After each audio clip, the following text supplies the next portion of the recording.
Before we begin, I want to let you know that we welcome any questions you have, so please use the Q&A box to enter your questions. We will address them during the Q&A time. It's now my great pleasure to introduce JASH Lifetime member and author, Mr. Mike Malahan. Good afternoon, everybody, and it's an honor to be with Josh. I was with you 4 years ago. In those days, it was live, and I talked about the first time I had my book, Picture Bride. And today's topic is going to be, I hope, interesting. As I did my research on these two books and the third one that I'm writing, I noticed there was a number of historical incidences, important points in the Nisei history from the late 30s to the 40s, that we look back and we think that's just the way it had to be. There was a certain inevitability that what we think of the 442 and what happened missing the mass internment in Hawaii was predestined, but I'm not so sure it was. So I identified 5 what I call inflection points or tipping points that could have gone the other way, and the other way would not been as good. And we'll look at these 5 points somewhat in depth, but let me give you a little bit of an outline now.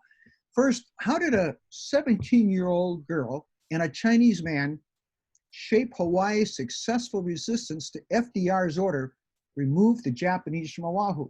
We all know that on the West Coast, everybody was interned in these concentration camps, but only 2,000 people were arrested in Hawaii. Why did that happen? It was not just economics. We'll get into that. Secondly, the Nisei were the greater part of the ROTC program at the University of Hawaii when World War II broke out. They were immediately sworn in to the Hawaii Territorial Guard. 6 weeks later, they were brought into a school cafeteria. They thought they were going to get some type of an award. Instead, they were said, leave your guns here, you're out, you're disbanded, you're now enemy aliens. Can you imagine the anger and what that would have done if something else hadn't happened? And that's something else we'll talk into and how that changed history. And third, once the Roosevelt changed his mind, he said that everybody in America is equal. It's not a question of race or color. It's a question of being an American character. And he opened up volunteers. When the volunteers got together from the Hawaii and the West Coast, it didn't go over very well. We had totally 2 different cultures. And the experiment, was that they called it, the 442 experiment, almost ended before training ended. We'll explain why that didn't happen. And then fourth, we look back on the heroics of the 100th in the early days of Italy that proved that the Nisei would fight. But that wasn't a preordained. It's not that the Nisei didn't believe they would fight, but there were a lot of generals, including Ike. He didn't want them. And Clark, thank God, gave them a chance. And 5, we're going to talk about one of the more infamous characters of the Nisei heritage, and that is General Dillquest, who sent the 442 to rescue the lost battalion. Of course, they weren't lost. They were completely surrounded. And as bad as he was, and he made some awful mistakes, inadvertently, he helped raise that image of the 442, that almost mythical, legendary status that they had because of what they did. So let's go back and take a look at each one of these 5. Let's talk about the camps. In 1937, Colonel George Patton, later the famous General George Patton, comes to Hawaii, and he's told to create 2 different reports. The first report is on the likelihood of an attack from Japan. And he says it's not only likely in Hawaii, it's possible in Hawaii, but it would come without a declaration of war because Japan had never declared war prior to starting the war. But the second report is the one that would get the attention of local leaders. He wrote a report in 1937, and he talked about this. Look at this, the 1937 plan, initial seizure of Orange nationals. Ladies and gentlemen, you only get one guess who the Orange nationals might be. It's a long report, but here's the key point. In the event of a war with an Orange country, the Army should arrest and intern certain persons of the Orange race, strip the Orange community of its leadership, and proclaim martial law. Basically, he wrote a manual of how to intern most of the Japanese in Oahu and get them off the main island. You might think he operated somewhat as a rogue or an isolationist. Let's step back a year earlier and see what Franklin Delano Roosevelt said. He's talking to his Army people. In August 10th, 1936, 5 years before Pearl Harbor, what arrangements and plans have been made relative to concentration camps? The polite euphemism and the marketing people hadn't come up with internment camps yet. He called them what they were: concentration camps in the Hawaiian Islands for dangerous or undesirable aliens or citizens in the event of national emergency. So the whole idea of these internment camps or concentration camps was well discussed prior to the outbreak of World War II. The California and the West Coast political establishment were very eager to get rid of those people who they didn't like and who were successful in their agriculture. But in Hawaii, something else happened. Two events would happen that would change what history might have been like.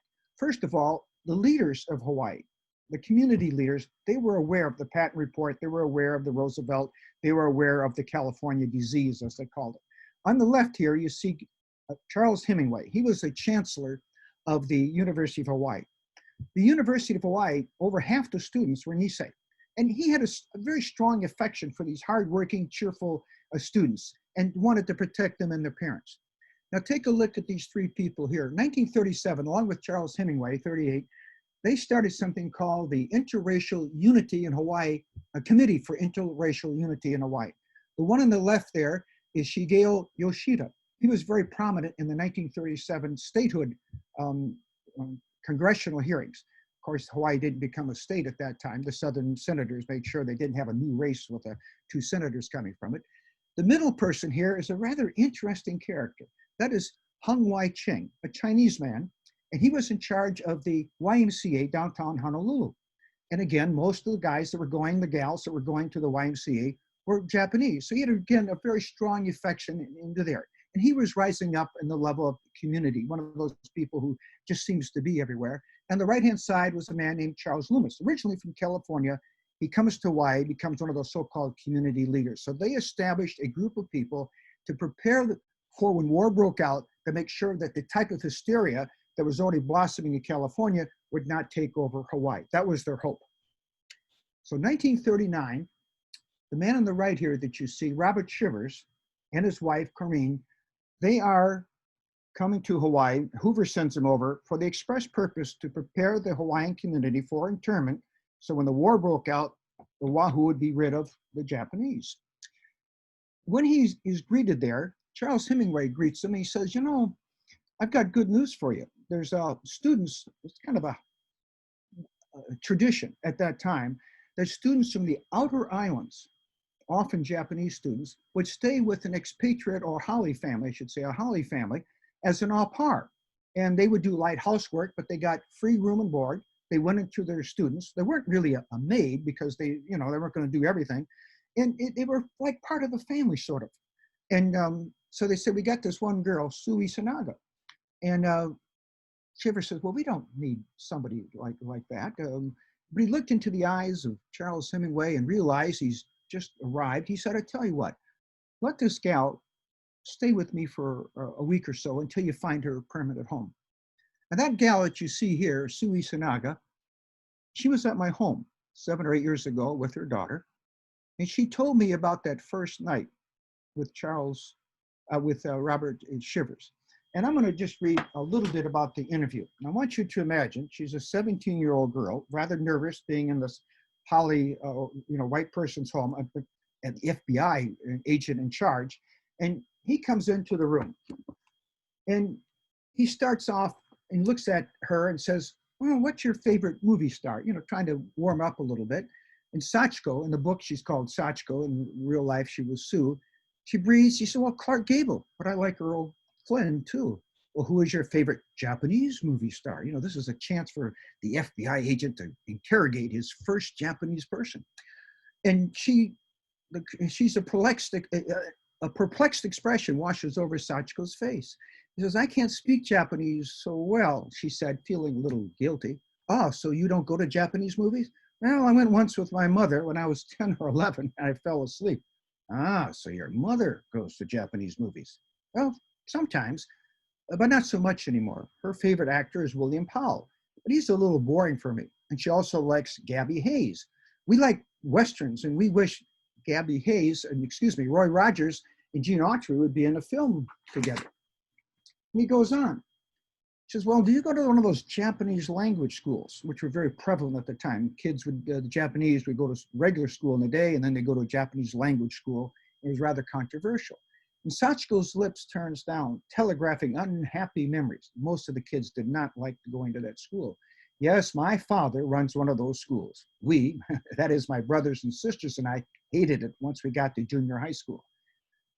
But I can write my name in kanji and read simple signs over Japanese shops in the neighborhood. And father taught us Confucius's golden rule: do not impose on others what you would not wish for yourself. And then Shivers steps it up a little bit and says, you know, Japan has modernized very quickly.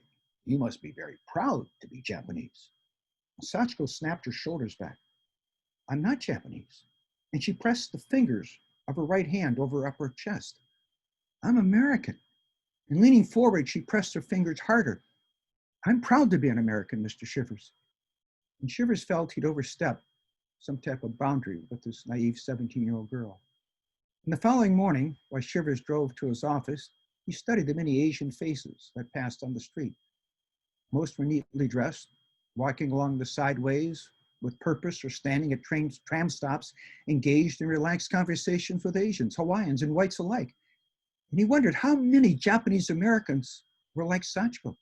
She was so at odds with his missions to intern her into his family. Shivers had grown up in Nashville, and he started to dawn on her that except for the eyes of Sachiko, she was just a typical American teenager with the type of girl, the type of student he'd raised up in Tennessee. He began to doubt his mission.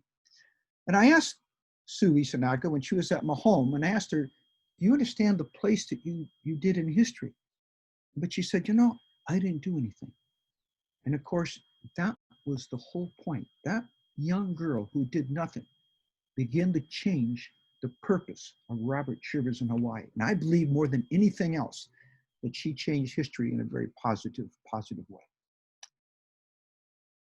This was not something that was going to go away. After the war started, the pressure to put the Japanese in Oahu, in Molokai, or some other place was still there. February, FDR sends a note. I have long felt that most of the Japanese should be removed from Oahu to one of the other islands. Secretary Knox, that's in the picture on the left is General Emmons. He's the military commander in Hawaii. And Secretary Knox, who's a little bit of a racist. Personally, I shall always feel dissatisfied with the situation until we get the Japanese out of Oahu. So the pressure to remove the Japanese on Oahu was coming from no less person than the President of the United States. General Emmons dragged his feet. He'd been the general in charge of Hawaii only a few months, but he was a listener, a practical man. He had no bias towards any particular race. And the committee, the morale committee, got to him early, and he talked to Shivers about the sabotage. He said, we can't find any spies, and we've really tried very, very hard. And I have to wonder what history might have been like. Now take a look at Mr. Happy Face on the right. That is the famous or infamous General DeWitt. He is the counterpart of General Emmons, whom we see with a smile on the left. It's General DeWitt who's very famous for the expression, once a J, always a J. I'll let you fill in the pejorative. He was very eager to fulfill his role as the West Coast commander and get those people into the camps. What would have happened if her fate had decided that General DeWitt had been the person put in charge of Hawaii and Emmons in the West Coast? Emmons did not have the political power in the West Coast. The Californians, the Washingtonians, the political there, they were going to go into the camps regardless. It just so that DeWitt relished it.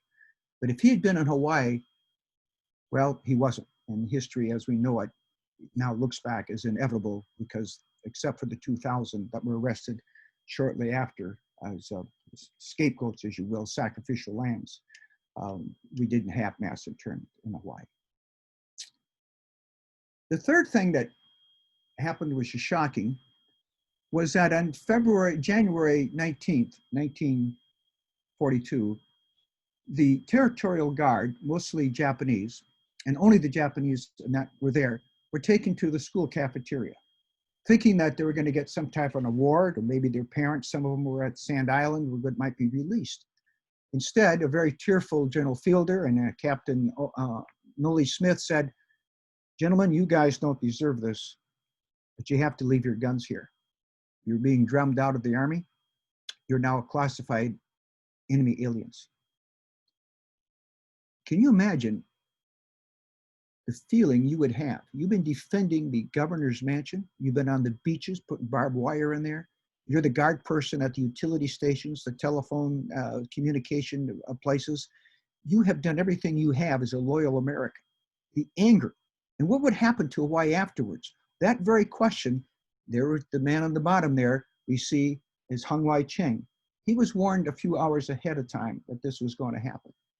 And he waits outside, and these men come out, angry, frustrated. Ted Tsukiyama, who became the historian, I'm the MIS, but a historian after he retired, said it felt like somebody punched him in the gut. And Hung Wai-cheng looked at these men, he says, "What are you going to do?" I said, "What do you mean, what are we going to do? What can we do?" Hung Wai-cheng says, "You have been disgraced. Are you going to sit back and let the whites, the haoles, are you going to take it? Or are you going to have a reaction?" And he left them alone. Ted Tsukiyama and a few others got together, and they decided that they would fight back. When I say fight back, they come up with a long, like a Declaration of Independence, where 169 men signed a petition to General Emmons. I'll just read you the last part of it. "Hawaii is our home. The United States our country. We know but one loyalty, and that is to the Stars and Stripes. And we wish to do our part as loyal Americans in every way possible. And we hereby offer ourselves for whatever service you may see fit to use us." And General Emmons was taken back. He was a good man.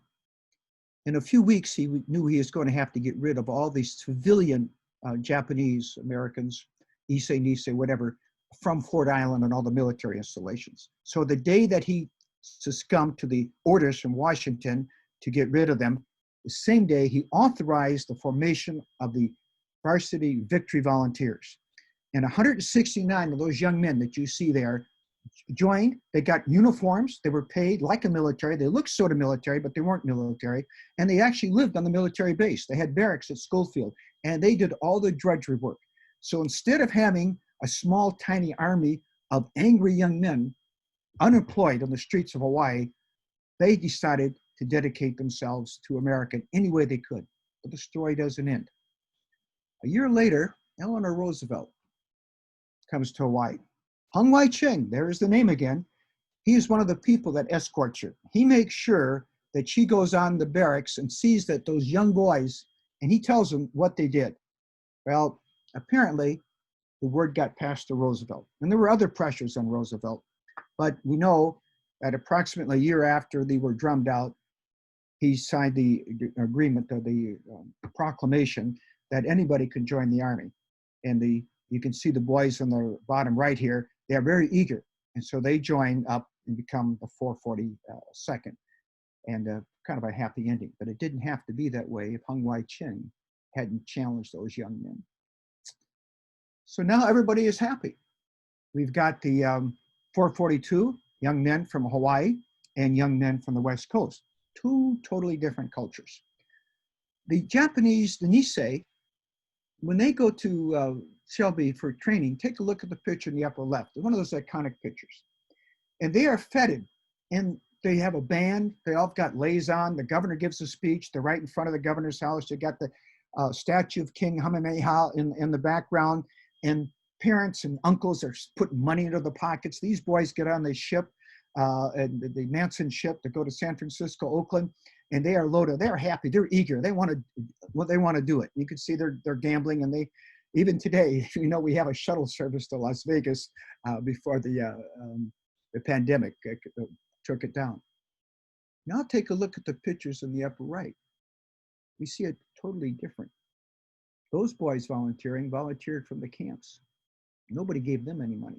In fact, what little pittance of money they got from the military as a private, they sent most of it back to their parents. They had to sneak out in the middle of the night to get a bus to go to the camp because there was a lot of tension. As you can imagine, not everybody in the camps was eager to join the Army. I mean, your parents have just lost everything, and they're in a prison, machine gun towers in your home. So these two groups get together, and they do not get along. There's fistfights. the Japanese in Hawaii, the Hawaiians, they have even their own language, some kind of a pidgin that nobody else can understand, the mainlander boys. When the girls from the camps, Camp Jerome and Camp Roar, come in, they're used to communicating with their friends from the other camps. And so the girls get more in there. And when the boys get together and have a good time, it's the Hawaiian boys are spending money. The mainlander boys don't have any money. Pretty soon there's fist fights that come out. I'm talking, and sometimes Donnybrooks, and they have special names for them. And the Hawaiians start calling the mainlanders katonks, because that's the sound of a coconut hitting the ground. So this time it's a mainlander's head hitting the ground. And the mainlanders have their own pejorative. They begin calling the Hawaiians Buddha heads, which not only talks about their religion, but also Buddha is a kind of a word for pig. So it's a nice double innuendo head. In fact, the fighting gets so bad that despite all the pleas from the officers that you guys are trained to fight Nazis, not each other, there's a movement that says maybe this isn't going to work, that the 442 experiment will end. We don't think of that now, and that couldn't happen. And I think it's one of the chaplains, it might have been Yost, nobody's quite sure, said, what about if we sent those Hawaiian boys to the camps so they understand where these mainlanders are coming from? And so they do go to the camps. And Senator Inouye, of course he was Danny Inouye then, he talks about them being on a flatbed on an army truck. It's a 4-hour drive from Camp Shelby to the Camp Roar, and they're doing their ukuleles and they're practicing their hula dancers, maybe a little bit of gambling. They are in a great mood. And the truck moves off the main road. It goes down this little narrow road, a little swampy on both sides, and they're still singing. They're going to be in the camp in minutes. And then, what do they see ahead? Guard towers, barbed wires. They become silent. They get off that army truck.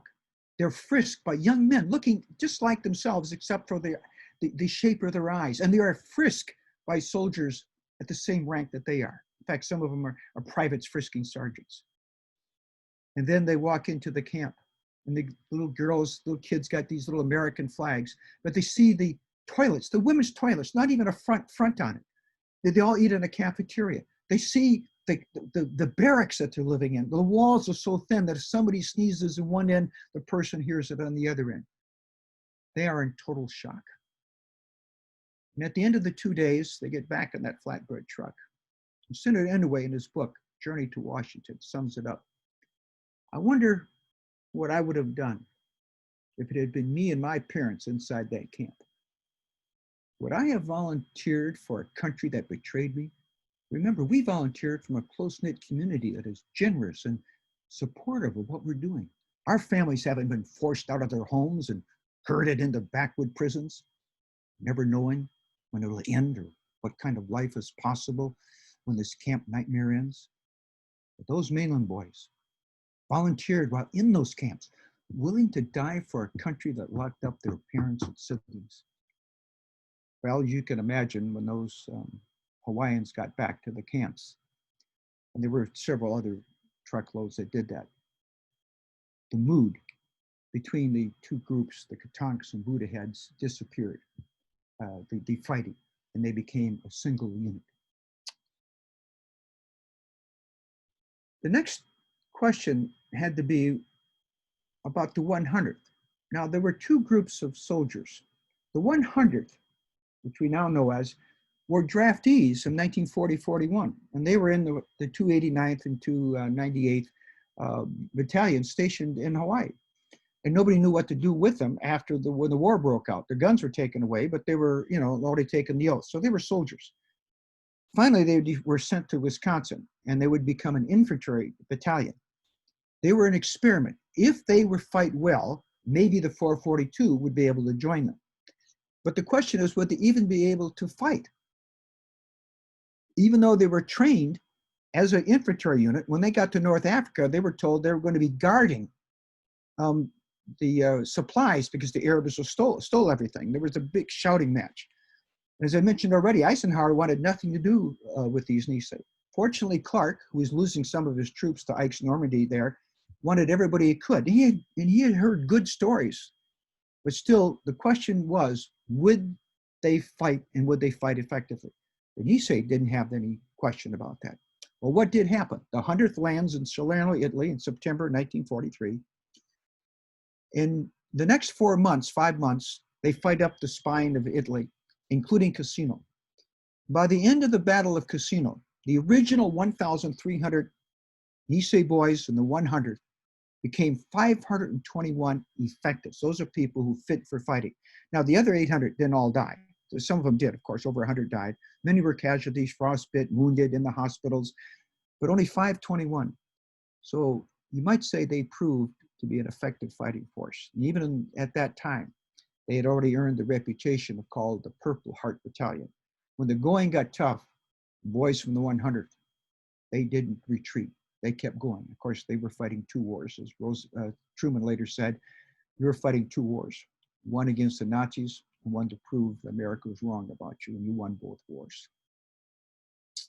Let's talk about some of those boys, the 100. The first person to die was Joe Dakata. Joe was already kind of a media star in Hawaii because he was a baseball hero. Some people thought he was going to be good enough to maybe go to the show. Who knows? But he's the first person killed. And they're the first battle. Joe, being the A-type personality, gung-ho, he says, we got to go up that hill. He goes up and a piece of shrapnel hits him in the head.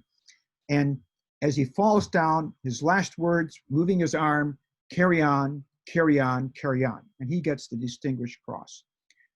But there's a second part of the story that's even better. You know, when an Asian person dies, the neighbors and families get together and they give people an envelope. And inside the envelope is money to help defray the cost of the funeral, perhaps help the family get started. And so Joe's family, his wife, because he was married, his wife, and his parents, when they get the money, they go to the American Red Cross and they say, we think Joe would want you to have this money. And they give the entire $400 to the Red Cross and the Navy Relief. And that became the tradition in Hawaii. When one of the boys died, and many of them did, most of their parents and loved ones gave that funeral, the envelope money, to the Red Cross and to the Navy Relief Fund. As Paul Harvey might say, and that's the rest of the story. There were 3 Medal of Honor winners. They weren't awarded at that time, as we know. The military brass did not too comfortable about recognizing the heroics of the Nisei with their parents in camps. It was kind of a thing. But the first day, November 29th, Hayashi and Hohata together, back to back. It's almost like in the movies, shooting machine guns. Machine gun sits out of their hand, bullets whizzing all over the place. They take out 3 machine gun nests and kill over 50 Germans. The same day, not that far away, another one, Private Nico Hashimoto, has a similar thing. He only knocks out 20 to 22 Germans, takes out a machine gun nest, all single-handedly. Sadly, the next day, Hashimoto gets killed, but the other 2, Ohata and Hayashi, they survived the war and later get their Medal of Honor from President Clinton. So the question is, were the Nisei going to fight? Yes, they were going to fight. They were given the opportunity, and they became the heroes that we know them as today. The last thing we're going to talk about is General Dillquest. He is not the best general in the United States military. He never had a command before he is in eastern France. And he sends his troops up, very aggressive. And he sends this Texas battalion up the hill. And his officers say, hey, this is very dangerous. Marty Higgins, who's in charge of that unit, the Texas unit, says, we've got Germans on both sides. And Dillquest says, his staff says, oh, don't worry. We got other guys right behind you, so you're not going to be trapped. So the Texas battalion goes up the hill, and sure enough, the Germans on the flanks circle it. So now we have the lost battalion. This lost battalion, the newspapers are picking this up already.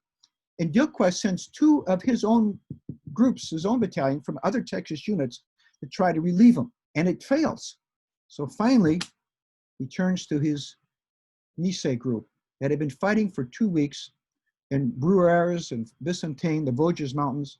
Tough fighting. That's another story, another book. And they're in R&R. 36 hours after R&R, they get the call. You guys got to go and save the Texas boys. And for the next week, they slug up this hill, and they take casualties. And they do relieve the Texas. 56 of the 442nd are killed over that week. Another 300 are wounded. And the 207 Texans are saved. And the newspapers have picked up the story throughout America.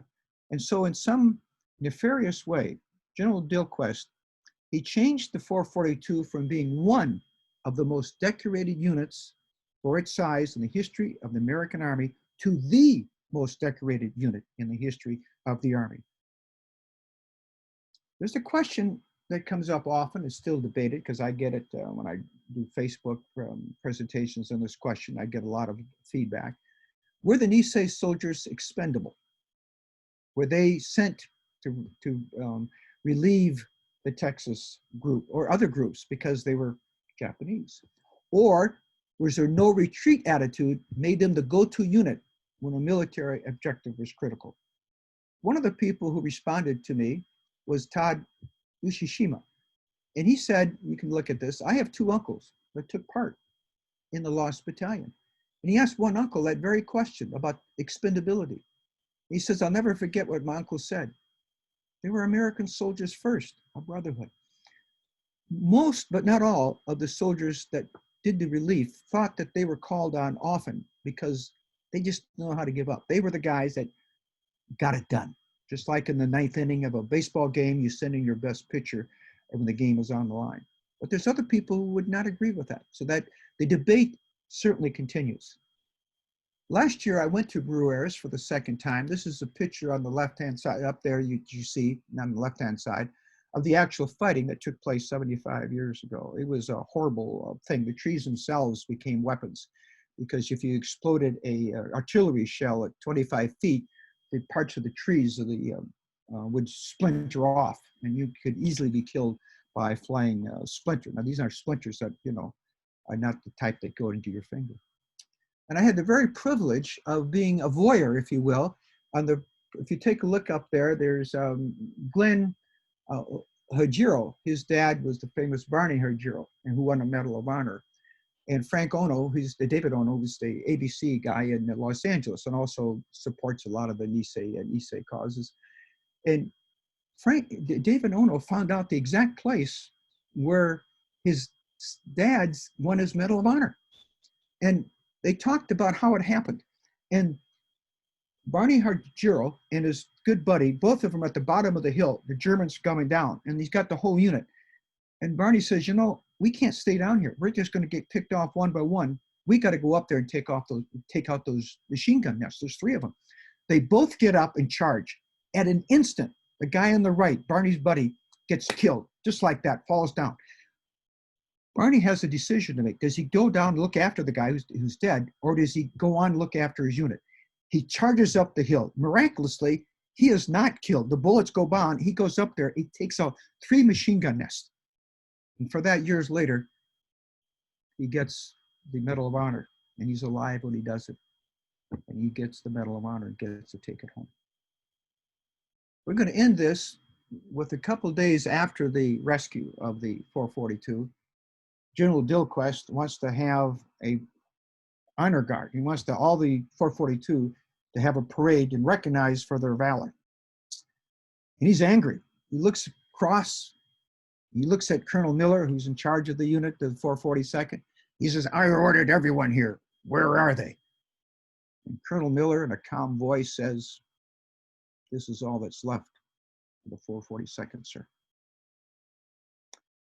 And with that, we'll end the formal part of my presentation today. If you haven't had a chance to ask a question yet, go on your chat line.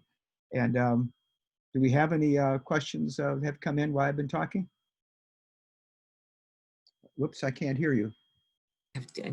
Thank you, Mike. Thank you so much.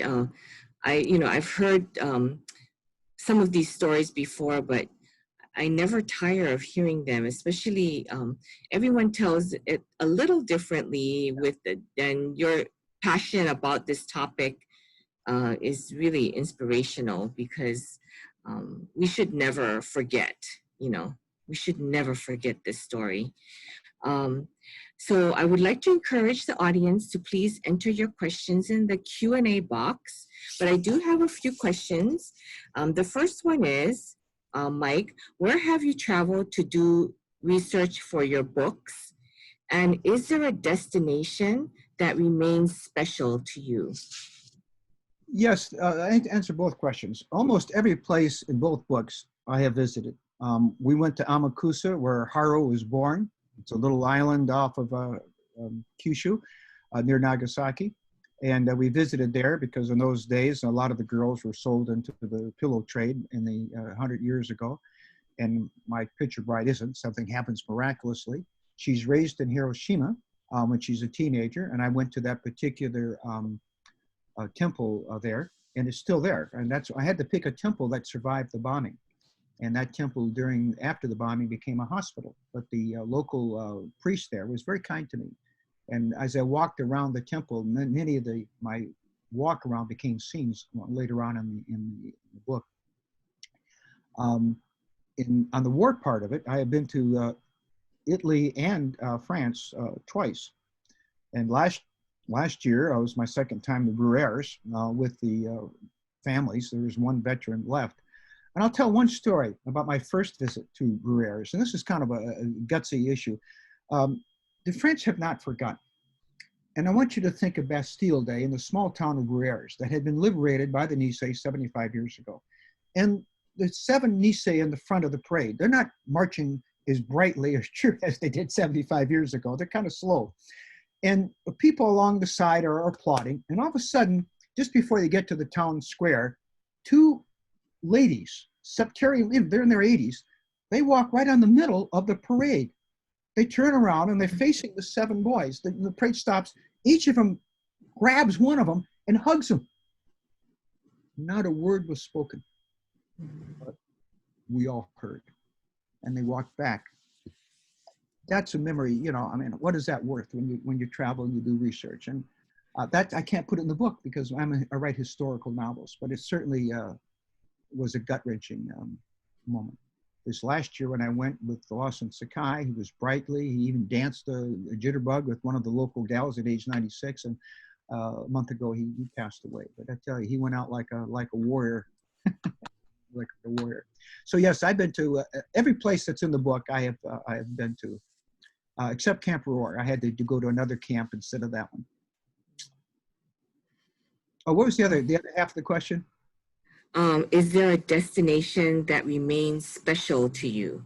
I guess that I answered that with the Brewers, the Bastille man. Yeah, I'd have to say it's so evocative.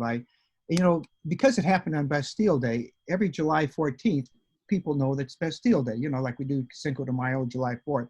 So that particular event replays in my mind every year on Bastille Day. Yeah, that's a heart-wrencher, and also you feel very heart-warmed as well, I do. Same time. Okay, next question. Did they have, I think this means the soldiers, did they have enough training before they went to Europe?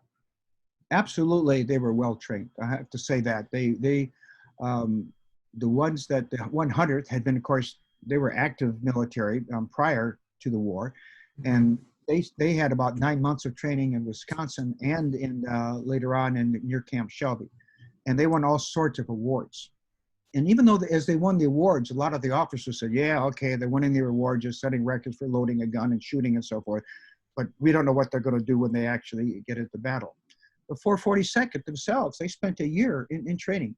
So, and they were very well prepared. And again, they set all sorts of training records for, when they did the morning runs, they wouldn't fall out. They might throw up and get sick, but they weren't going to let the team down. So they were and the officers were very impressed with the soldiers they had. They made an impression. So they were well trained. They were well prepared. Good question. Whoever answered that. Yeah, they weren't sent in. Good luck, guys. It wasn't like that. Okay, next question is, how much of a surprise was the attack on Pearl Harbor in December 1941? It seems well known that America knew about Japan's plans to eventually spread their reach throughout the Pacific Basin, and that the FBI had already prepared a list of local leaders for roundup years before 1941. Was the December 1941 attack an opportunity for the U.S. to enter World War II by riling up the country, which was isolationist? Well, that question is asked often, and historians still debate it. But the answer, in my opinion, is no. Pearl Harbor was a surprise. The fact that the Japanese were going to attack was not a surprise. The week before Pearl Harbor, Robert Shivers brought in his team and says, there's going to be war probably in a week. They expected Guam, the Philippines, Singapore, but nobody thought that the Japanese would dare attack the American homeland. And they had blinded themselves, even though in some schools, kids would debate that, would the Japanese attack? And it was always, oh no, they would not dare to do that. So no, the military was caught flat-footed here. And it was a total surprise. The effect was, of course, it united a divided nation, and Roosevelt wanted to get into the war, and the Japanese certainly accommodated that. But I don't think people were shocked about the place of attack.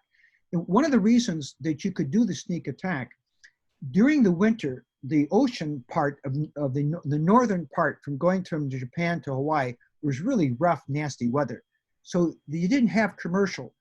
During the summertime, when it was calmer, you'd have a lot of commercial ships because it was shorter. But during the winter, they did a more southern route, was common. So you had all of Yamamoto's fleet. The odds of them getting spotted were almost impossible. There weren't any ships there except his. So that's why he was able to be on the water for almost 7 days undetected. There was nobody there to take a look at him. Okay, thank you. Okay, next question. I am sure not all Hawaii boys went to the internment camps. How were the ones who were selected? I guess, how were they selected? Well, of course, there was a question. They had to have what they call sacrificial lambs, what I call it. And so the FBI director, along with the community, they came up with a list of 2,000 people. And what they went back to General Patton in some ways. Part of his program in 1936, 37 was to take the leaders out. So if you were a priest, you were a leader. If you were a newspaper reporter or owned a newspaper, you were a leader. The Otani fish market, that particular day, now this is a good story. Otani comes here at the turn of the century, and he's selling fish door to door, just like he would in Japan. He's shouting out, free fish, and he has a little cart. Well, from that little cart, he has a little shop, and now it gets bigger. So on December 7th, the governor is going to come at noon to clip the ribbon to open up the new Otani fish market. Instead, he gets arrested because he's a leader. He's one of the business leaders. So they stripped the Hawaiian community, the Nisei community, the Issei community, of their 2,000 leaders. And many of the people knew they probably would be arrested. Some of them even had luggage prepared, and they took people that were older, and but they understood that if they went, not everybody else had to go. Okay. 75 years later, we are still struggling with racism. The difference is that we are not fighting a war outside our country. Right. Will it take another war to unite our country? Well, no, I don't think so. No, I don't know what it will take, but it won't take another war. It united the country. Remember when we had the war the first time, racism got worse because when the war broke out, people started looking at those people, and those people who were easily identified were most discriminated against. The Japanese looked different. If you saw a German, you didn't know who was German. There were Germans and Italians arrested, but not en masse. So no, in fact, you could say that war exasperates racism. It does not bring people together in a kumbaya moment. We're looking for scapegoats. So I don't know what's going to solve the America problem we have now, but another war would make it worse, in my opinion. Is there a character in A Question of Loyalty that you have a personal connection with? As a matter of fact, I have a couple of them in there. One of them, my main characters, is very loosely inspired by Katsumiho. He was my mentor. His daughter Mariko introduced me to him, and Katz and I used to get together at Zippy's for lunch.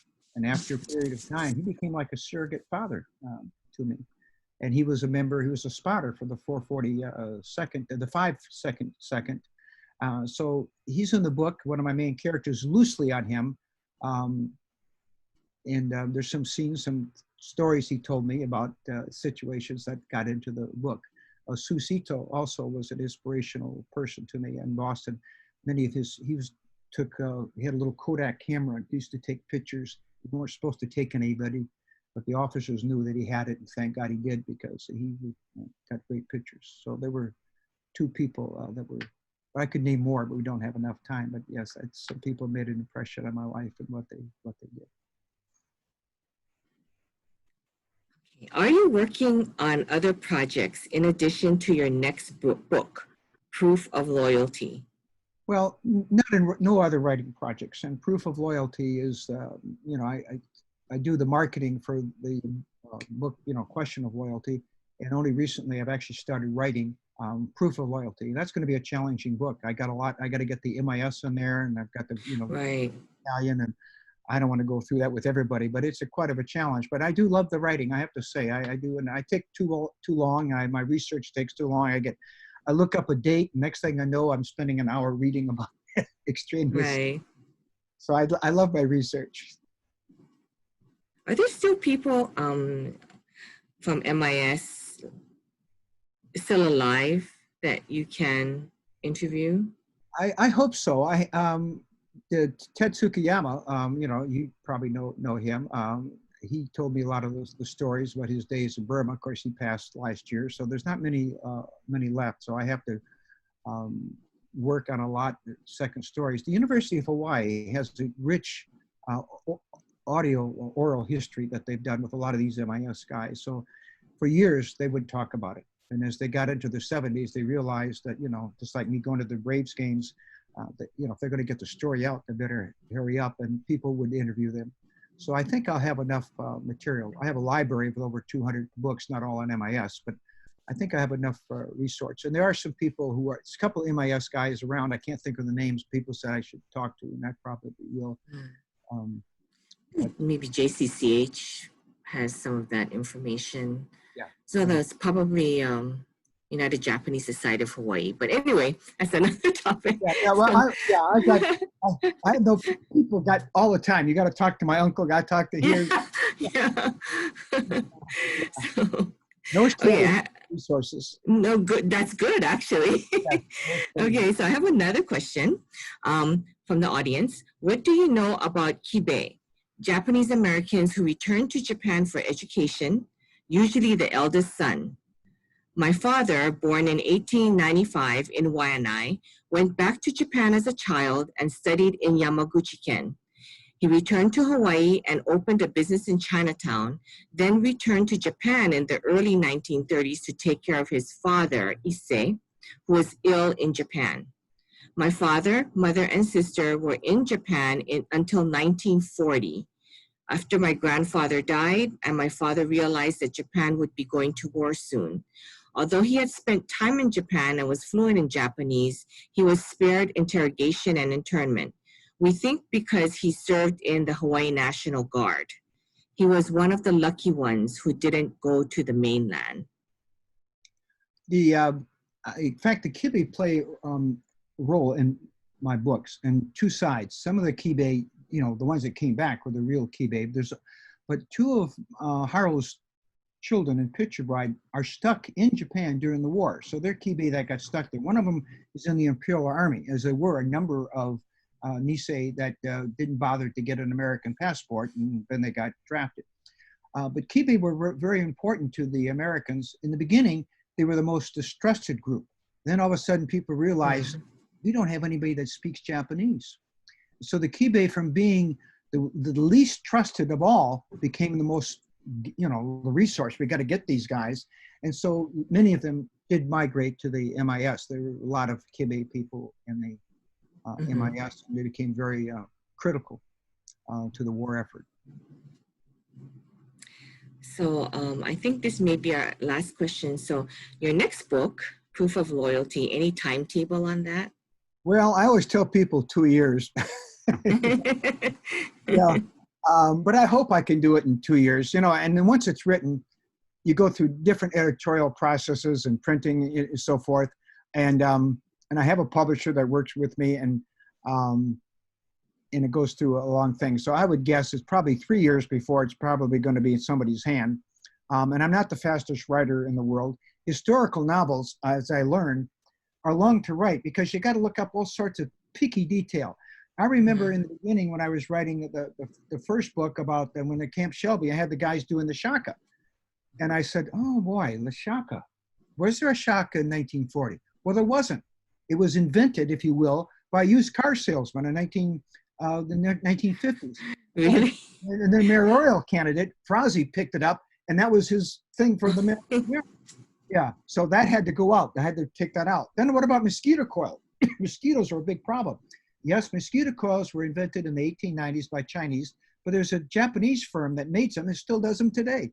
So it's that little picky detail, one after another. You got to make sure that, was there a Campbell's soup and things like that there. In the songs. And when they're playing music, I can't have a music in 1941 that didn't come out to 1942. So there's a lot of picky detail. Then you have people who read the book. I have readers who say, Mike, because we're in the Army, this gun can't fire that fast. It can only go so many bullets per minute, or you have to use another. They wouldn't use this weapon. They'd use that particular weapon. But that's the fun of writing historical novel, getting things right. And right. Now that I've been doing this for a while, I have a lot more critics ahead of time, not after, which saved me a lot of embarrassment. Actually, we do have more questions. Okay. What is it about the Japanese, whether native or Nikkei, that makes them such fierce fighters? Well, I thought about that a lot. And I think there's two reasons. First of all, the Nisei were a second generation from Japan, and their parents were raised in the samurai spirit. Now today, the samurai spirit is discredited because it was captured by the Japanese military, and it was horrible. But the Japanese spirit, the kids that grow up, honor, integrity, loyalty to your family, loyalty to that didn't disappear when the Nisei came over. And what they did with these Japanese schools that the whites were so afraid of, we became good American citizens. Don't we want people to respect teachers? So you had that type of respect. And then the parents, when the kids went off to war, they would tell the parents, do not dishonor the family. So being honorable, it would be the parent, it's better to die in valor to come back as a coward. They didn't use those words, but they say, do not shame me. So this whole the character of the Japanese makes them good warriors. As we know, they were very fierce fighters in Japan, and they were just as fierce. Then the second reason, I think most people recognize, they understood what they were fighting for. And they were, in some ways, the Japanese, the Nisei, Sansei, Yonsei, had a group of men who were fierce fighters and understood they were fighting for all generations that would succeed them. And they understood that mission. And they understood it in a way that no other ethnic group that is prejudiced against today. And of course, because they were segregated, it allowed them to show the American public that this stuff about disloyalty was a huge mistake. So they were fighting, as Truman said, 2 wars, against the Nazis and for dignity. So a combination of parental and Japanese culture, and then fighting for all generations to follow, made them such fierce fighters. They just would not give up.